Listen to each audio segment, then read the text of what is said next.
বিসমিল্লাহ বলার বরকত। বিসমিল্লাহির রহমানির রহিম এটি শুধু একটি বাক্য নয়, এটি একজন মুমিনের জীবনের প্রতিটি ভালো কাজের সুন্দর সূচনা।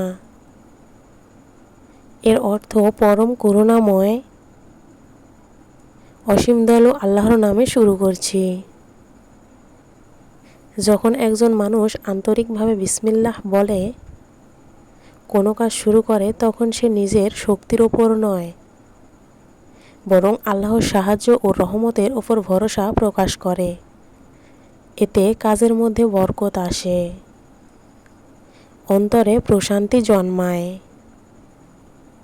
এবং আল্লাহর সন্তুষ্টি লাভের আশা করা যায়। রাসূল সাল্লাল্লাহু আলাইহি সাল্লাম আমাদের খাওয়া, পান করা, ঘর থেকে বের হওয়া, ওযু করা,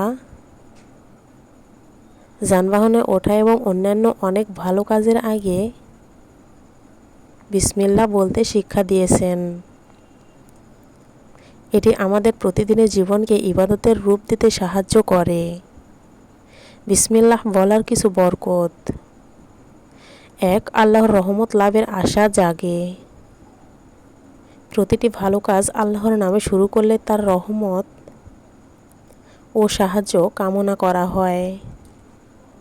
2. কাজে বরকত আসে। ছোট কাজও আল্লাহর নামে শুরু করলে তা কল্যাণময় হওয়ার আশা করা যায়।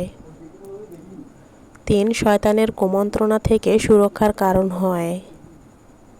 হাদিসে বিভিন্ন আমলের শুরুতে বিসমিল্লাহ বলার গুরুত্ব এসেছে, যা মুমিনকে শয়তানের প্রভাব থেকে রক্ষা পেতে সাহায্য করে। 4. আল্লাহর স্মরণের হৃদয় সজীব থাকে। প্রতিটি কাজের শুরুতেই আল্লাহকে স্মরণ করলে ঈমান আরও দৃঢ় হয়।